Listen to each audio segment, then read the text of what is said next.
Haleluya, saudara, silakan duduk, saudara. Tuhan memberkati.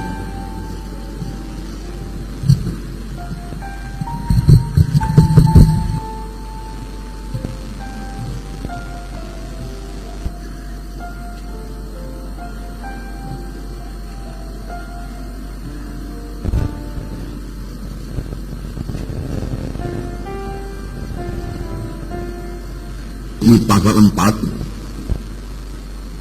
minggu yang lalu telah kita baca Filipi pasal 3. Sekarang mari kita lihat Filipi pasal 4 ayat 1 sampai 20. Filipi pasal 4 ayat 1 sampai 20.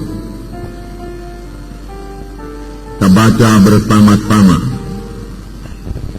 Karena itu, saudara-saudara yang kukasihi dan yang kurindukan, sukacitaku dan mahkotaku, berdirilah teguh, hai saudara-saudaraku yang kekasih. Euodia kunasehati dan Sintife kunasehati, supaya sehati sepikir dalam Tuhan. Bahkan kuminta kepadamu juga Sonsibos, temanku yang setia, tolonglah mereka, karena mereka telah berjuang dengan aku dalam pekabaran Injil, bersama-sama dengan Clemens dan kawan-kawanku sekerja yang lain, yang nama-namanya tercantum dalam kitab kehidupan. Bersukacitalah senantiasa dalam Tuhan. Sekali lagi kukatakan, bersukacitalah. Hendaklah kebaikan hatimu diketahui semua orang. Tuhan sudah dekat. Janganlah hendaknya kamu khawatir tentang apapun juga, tetapi nyatakanlah dalam segala hal keinginanmu kepada Allah dalam doa dan permohonan dengan ucapan syukur. Damai sejahtera Allah yang melampaui segala akal akan memelihara hati dan pikiranmu dalam Kristus Yesus. Jadi akhirnya, saudara-saudara, semua yang benar, semua yang mulia, semua yang adil, semua yang suci, semua yang manis, semua yang sedap didengar, semua yang disebut kebajikan yang patut dipuji, pikirkanlah semuanya itu. Dan apa yang telah kamu pelajari, dan apa yang telah kamu terima, dan apa yang telah kamu dengar, dan apa yang telah kamu lihat padaku, lakukanlah itu. Maka Allah sumber damai sejahtera akan menyertai kamu. Aku sangat bersukacita dalam Tuhan, bahwa akhirnya pikiranmu dan perasaanmu bertumbuh kembali untuk aku. Memang selalu ada perhatianmu, tetapi tidak ada kesempatan bagimu. Kukatakan ini bukanlah karena kekurangan, sebab aku telah belajar mencukupkan diri dalam segala keadaan. Aku tahu apa itu kekurangan, dan aku tahu apa itu kelimpahan. Dalam segala hal dan dalam segala perkara, tidak ada sesuatu yang merupakan rahasia bagiku, baik dalam hal kenyang maupun dalam hal kelaparan, baik dalam hal kelimpahan maupun dalam hal kekurangan. Segala perkara dapat kutanggung dalam Dia yang memberi kekuatan kepadaku. Namun baik juga perbuatanmu, bahwa kamu telah mengambil bahagian dalam kesusahanku. Kamu sendiri tahu juga, hai orang-orang Filipi, pada waktu aku baru mulai mengabarkan Injil, ketika aku berangkat dari Makedonia, tidak ada satu jemaat pun yang mengadakan perhitungan hutang piutang dengan aku.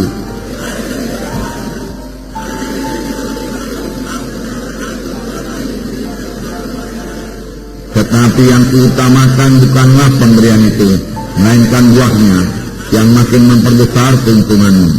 Kini aku telah menerima semua yang perlu daripadamu, malah lebih daripada itu. Aku berkelimpahan, karena aku telah menerima kirimanmu dari Epaphroditus, suatu persembahan yang harum, suatu korban yang disukai, dan yang berkenan kepada Allah. Allahku akan memenuhi segala keperluanmu, menurut kekayaan dan kemuliaannya dalam Kristus Yesus. Dimuliakanlah Allah dan Bapa kita selama-lamanya. Amin.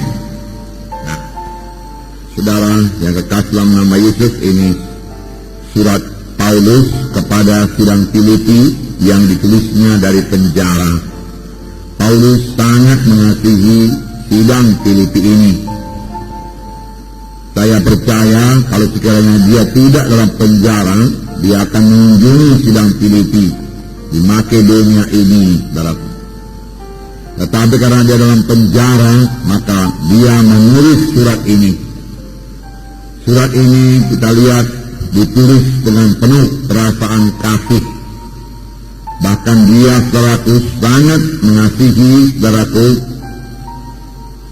dan merindukan anak-anak Tuhan di Filipi.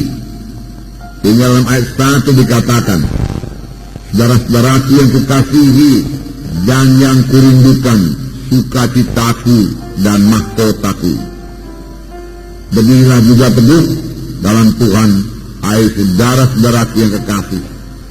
Betapa kita melihat kasih Paulus mengalir melalui suratnya. Sidang Filipi sangat dikasihi Paulus, hingga dia berkata, engkaulah sukacitaku. Setiap kali Paulus berdoa dengan sukacita. Kadang-kadang kita berdoa juga, tetapi kita berdoa kurang dengan sukacita. Tuhan suka kalau kita berdoa dengan sukacita. Karena kita percaya doa kita didengar Tuhan dan dijawab Tuhan. Paulus melihat saudaraku, sidang Filipi ini akan bertumbuh dengan baik, merupakan satu sukacita yang besar bagi Paulus. Tetapi perhatikan juga Paulus berkata bahwasanya sidang Filipi ini merupakan mahkotanya, mahkotaku, dia katakan. Saudara yang kekasih dalam nama Tuhan Yesus, hasil pekerjaan seorang hamba Tuhan, hasil pekerjaan pelayan Tuhan akan diuji kelak. Firman Tuhan berkata, Paulus mau pekerjaannya sungguh-sungguh berhasil, sehingga dari pekerjaannya itu dia memperoleh mahkota. Dari pelayanannya dia memperoleh mahkota. Tentu saja saudaraku, dia harus melayani dengan sungguh-sungguh, dengan mengasihi, dengan merindukan jemaat-jemaat ini. Memang saudaraku, kita harus merindukan jemaat-jemaat yang kita layani, jiwa-jiwa yang kita layani. Inilah sebenarnya dorongan kepada kita untuk melayani mereka itu, karena kita mengasihi mereka itu. Dari dahulu dan sekarang pun kami melayaninya, kami rindu melayani saudara-saudara. Tetapi dulu pun, saudara, waktu kami masih melayani desa-desa, kami mengasihi juga desa-desa. Kami, saudaraku, merindukan mereka. Kami ingin ketemu untuk membagikan berkat-berkat Tuhan kepada mereka. Paulus berkata, menuliskan hal ini tidaklah berat bagiku minggu yang lalu. Ya? Tidak berat bagi Paulus untuk melayani sidang Filipi. Tetapi karena dia dalam penjara, dia harus menulis surat. Sebenarnya tidak berat bagi Paulus untuk mengunjungi sidang Filipi kalau sekiranya dia bebas. Demikian hendaknya bagi kita. Kalau kita benar-benar mengasihi jiwa-jiwa dalam KKS kita, tidaklah berat bagi kita untuk mengunjungi jiwa-jiwa itu. Tidaklah berat bagi kita, saudaraku, untuk mengasihi mereka dan memberitakan jalan Tuhan kepada mereka, sehingga mereka semua bertumbuh dengan baik dalam Tuhan. Karena hasil pekerjaan saudara akan diuji kelak. Tuhan yang mengujinya. Paulus berkata, pada hari Tuhan, sidang Filipi inilah merupakan mahkotaku. Karena pelayanan Paulus kepada sidang Filipi dilaksanakan oleh Paulus dengan sangat bersungguh-sungguh dan dengan segenap hati, sehingga sidang Filipi bertumbuh dengan baik, berkenan kepada Tuhan, dan Paulus merasakan itulah kelak nanti upahnya. Walaupun sebenarnya Paulus tidak mengharap upah, semua dilaksanakan dengan kasih. Karena mengasihi, dia melayani dengan segenap hati, dengan bersungguh-sungguh. Sebenarnya itu saja pelayanan yang diterima oleh Tuhan, saudara. Saudara, biarlah Roh Kudus mengajar kita dalam hal ini. Ibrani 13 ayat 17 berkata, taatilah pemimpin-pemimpinmu di dalam Tuhan. Saudara, kita mengaku diri kita pemimpin-pemimpin dan kita mau ditaati. Itu tidak salah, saudaraku. Tetapi ayat itu juga berkata, pemimpin-pemimpin itu bertanggung jawab atas jiwa-jiwa tersebut. Saudara baca Ibrani 13 ayat 17, hanya pemimpin-pemimpin yang bertanggung jawab atas jiwamu. Itu yang dipatuhi, saudaraku. Saudara, kita ini bertanggung jawab, saya bertanggung jawab, saudaraku, atas jiwa-jiwa saudara. Jadi sebabnya, saudaraku, sebisa-bisa saya melayani dengan segenap hati. Kapan ada yang meninggal dunia, saudaraku, saya merasa berat, saudara. Kenapa sampai meninggal dunia demikian? Tetapi yang terutama saya selidik apakah dia sudah selamat atau belum. Yang paling penting keselamatan dan tetap dalam keselamatan. Kita sudah mempelajari bahwasanya keselamatan itu bisa luput. Seorang anak Tuhan yang sudah mengaku menerima Yesus sebagai Tuhan dan Juru Selamatnya, dibaptiskan, dapat baptis Roh Kudus, saudara. Tetapi tidak mau mengubahkan hidupnya dan tetap mau hidup sebagai cara hidup yang lama, hidup dalam kehendak daging, saudaraku, dia tidak akan selamat, saudara. Tanpa penyangkalan diri tidak akan ada keselamatan. Tanpa salib juga tidak akan ada keselamatan. Kita mau hidup dalam dosa, ya, takut kepada manusia, lalu terikut-ikut dengan acara-acara kegelapan, penyembahan berhala, dan lain sebagainya. Saudara, itu dapat meluputkan kita daripada keselamatan jiwa yang sudah diberikan Tuhan kepada kita. Kita tidak sampai mencapai sorga. Di dalam buku Wahyu jelas dikatakan, barang siapa yang menang. Itu surat yang ditulis Yohanes kepada ketujuh sidang jemaat di Asia, yang semuanya sudah pernah lahir baru, sudah jadi anak-anak Tuhan. Tapi kepada satu sidang yang lain kau disangka hidup tapi baru kau mati. Pada yang lain dikatakan, ya, engkau suam, kumuntahkan engkau, dan lain sebagainya. Lalu dalam tiap-tiap suratnya itu dikatakan, barang siapa yang menang, barang siapa yang menang. Oleh sebab itu, saudara perhatikan juga jiwa dalam KKS saudara. Menangkah dia, saudaraku? Di manakah semua yang dibaptiskan itu menangkah dia? Berubahkah hidupnya, saudara? Datangkah dia kebaktian KKS, saudara? Datangkah dia kebaktian minggu, saudara? Berapakah tambahnya KKS, saudara? Berapakah jiwa barunya, saudaraku? Semua itu, saudaraku, tidak seharusnya, saudaraku, tidak pernah luput dari pemikiran saudara. Itulah dia pemikiran orang-orang yang rohani. Bisa juga kita melayani, saudaraku, dengan segala macam pikiran duniawi ini, sedikit pun tidak pada jiwa, saudaraku. Saudara pemimpin KKS bukan hanya untuk berkhotbah saja, amin, saudaraku, ya. Tetapi cara memperhatikan jiwa-jiwa itu, mengasihi jiwa-jiwa itu, melihat pertumbuhannya satu persatu. Untuk itulah diadakan kelompok kecil ini yang namanya KKS, supaya kecil, supaya bisa dikenal tiap-tiap jiwa, barat. Kalau sudah banyak begini, saya tidak tahu nama saudara pun, apalagi rekan saudara. Maka secara umum saya berikan firman Tuhan seperti ini, saudara. Tetapi dalam KKS tidak seperti ini. Dalam KKS ada fellowship, ada persekutuan, di mana saudara bisa mengasihi jiwa-jiwa itu, dan saudara menikmati persekutuan itu, dan jiwa-jiwa menikmati persekutuan dalam KKS itu. Benarkah itu jadi, saudara? Benarkah jiwa-jiwa menikmati persekutuan dengan KKS yang saudara pimpin, saudara? Kalau dia menikmati persekutuan itu, mendapat berkat, disegarkan dalam persekutuan itu, saudaraku, dalam pimpinan di KKS itu, tentu saudaraku dia rindu untuk datang pada hari Rabu depan, bahkan dia bawa temannya pun, karena dia menerima berkat. Dan saudara boleh terus memantau kemajuan rohaninya.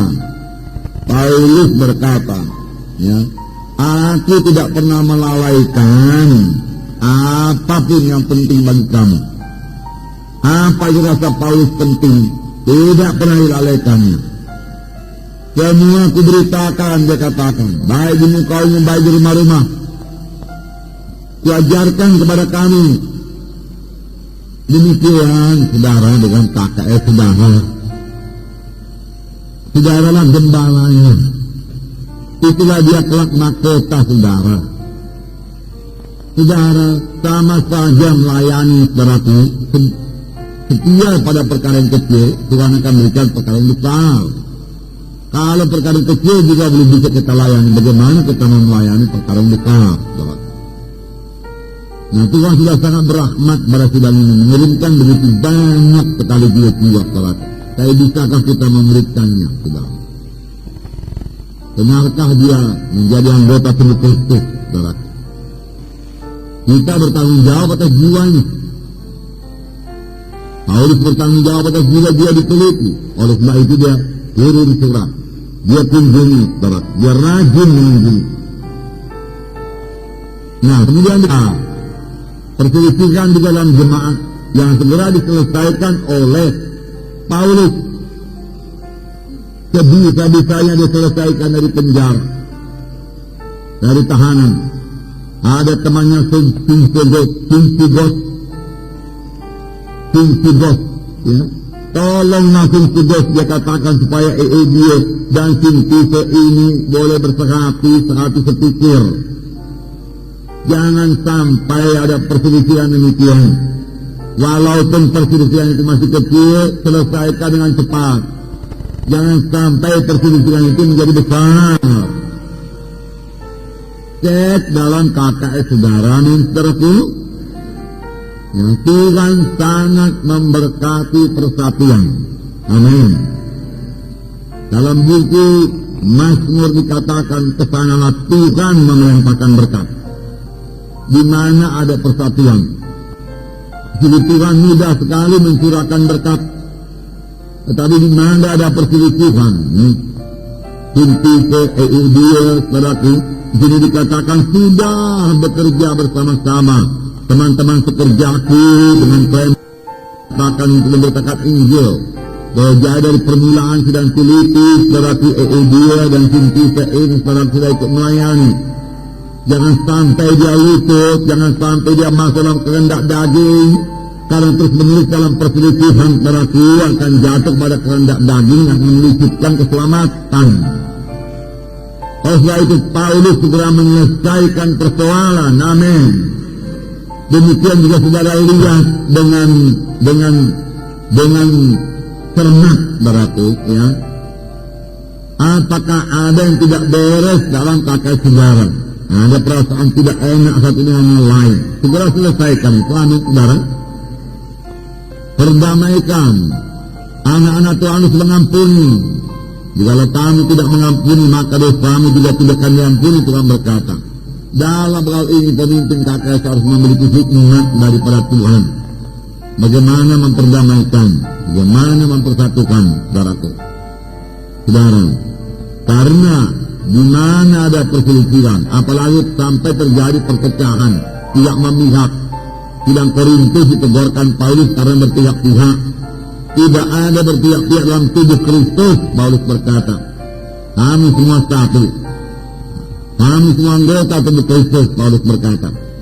Tapi berpihak-pihak demikian menyebabkan Roh Kudus tidak bebas bekerja. Bahkan kalau saudaraku perpecahan sampai terjadi, Roh Kudus tidak dapat bekerja, saudara. Apa jadinya, saudara, kalau Roh Kudus tidak bekerja?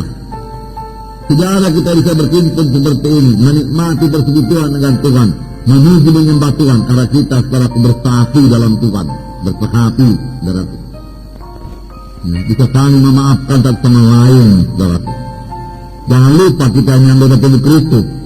Yang sudah kita belajari dalam Roma 12 dikatakan ayat 4 dan 5 di training juga ini ada. Sebab sama seperti pada satu tubuh kita mempunyai banyak anggota, tetapi tidak semua anggota itu mempunyai tugas yang sama. Demikian juga kita walaupun banyak adalah satu tubuh dalam Kristus, tapi kita masing-masing adalah anggota yang seorang terhadap yang lain. Kita semua adalah anggota tubuh Kristus.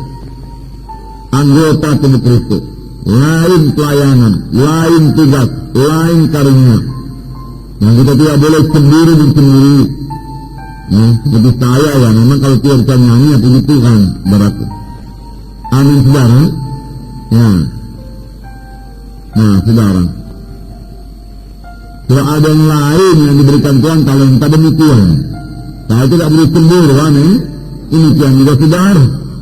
Masing-masing kita ada bagian kita, dan masing-masing kita akan menerima pahala daripada Tuhan sepanjang kita melakukan bagian kita dengan sungguh-sungguh, dengan segenap hati.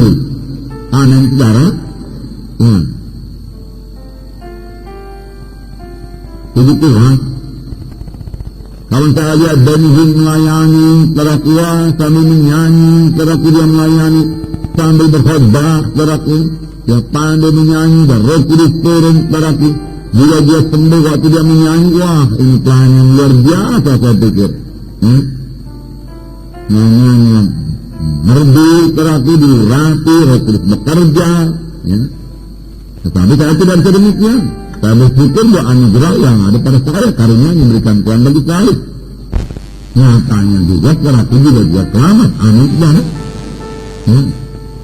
Ada juga hamba-hamba Tuhan yang dipakai Tuhan untuk melayani saudaraku orang-orang kaya. Nah, tetapi Tuhan memakai kita melayani orang-orang sederhana. Puji Tuhan, saudaraku. Amin.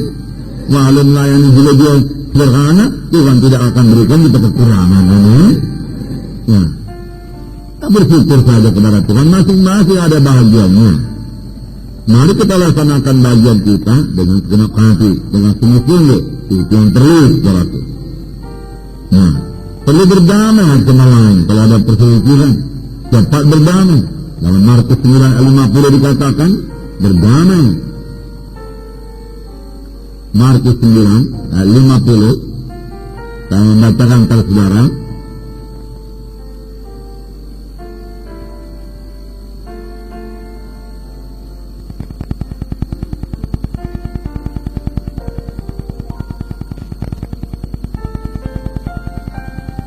Garam memang baik, tetapi juga garam menjadi hambar yang apakah kamu mengasingkannya.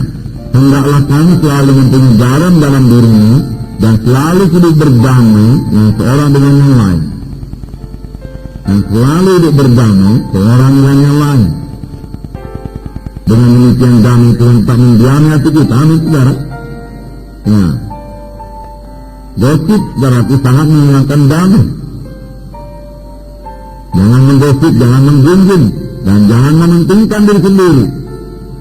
Saudara, sebagai anggota tubuh Kristus dalam Filipi pasal 2, saudara, dikatakan janganlah kita mementingkan diri sendiri, perhatikanlah orang lain.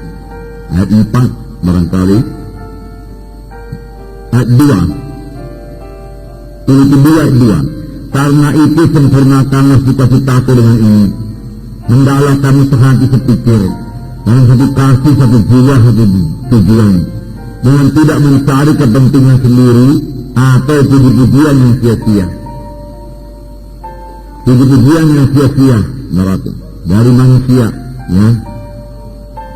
Sebaiknya itu tidak usah pun, saudaraku. Kalau saya tidak usah dipuji, saudaraku.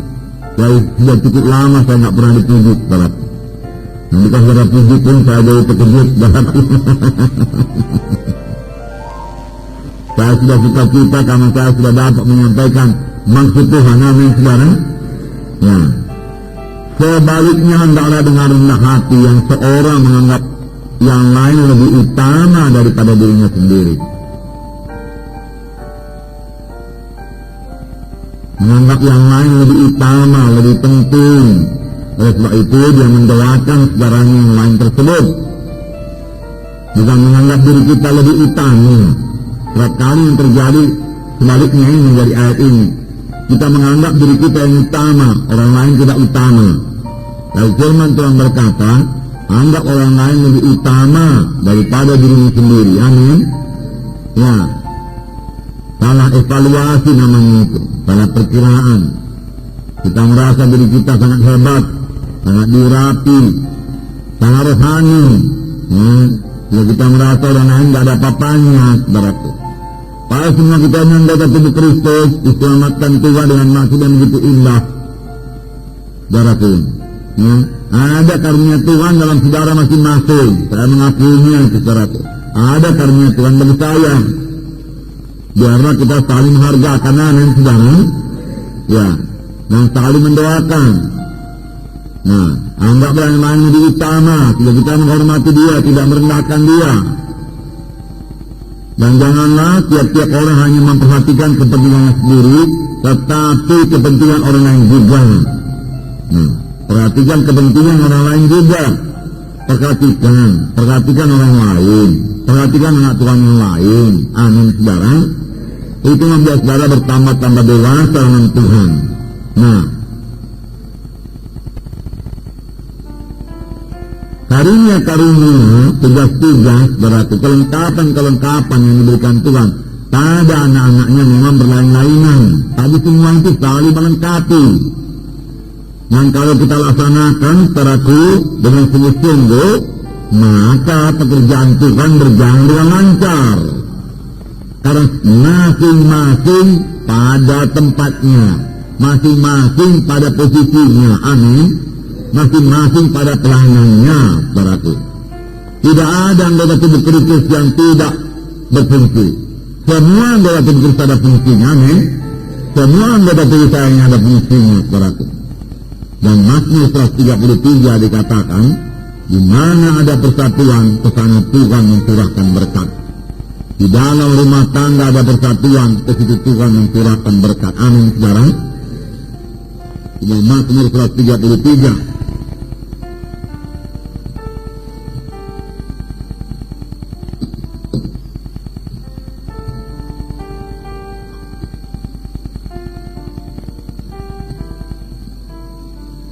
Mazmur 133, saya membacakan kepada saudara. Sungguh alangkah baiknya dan indahnya apabila saudara-saudara diam bersama dengan rukun, seperti minyak yang baik di atas kepala, meleleh ke janggut, yang meleleh ke janggut Harun dan ke leher jubahnya, seperti embun gunung Hermon yang turun ke atas gunung-gunung Sion. Kesanalah Tuhan memerintahkan berkat kehidupan di selama-lamanya. Tuhan memerintahkan berkat di mana ada persatuan. Dan Tuhan berkata sebagai minyak yang meleleh ke janggut Harun dan ke leher jubahnya, seperti embun gunung Hermon yang turun ke atas gunung-gunung Sion. Kesanalah Tuhan memerintahkan berkat dan memerintahkan kehidupan untuk selama-lamanya. Amin, saudara.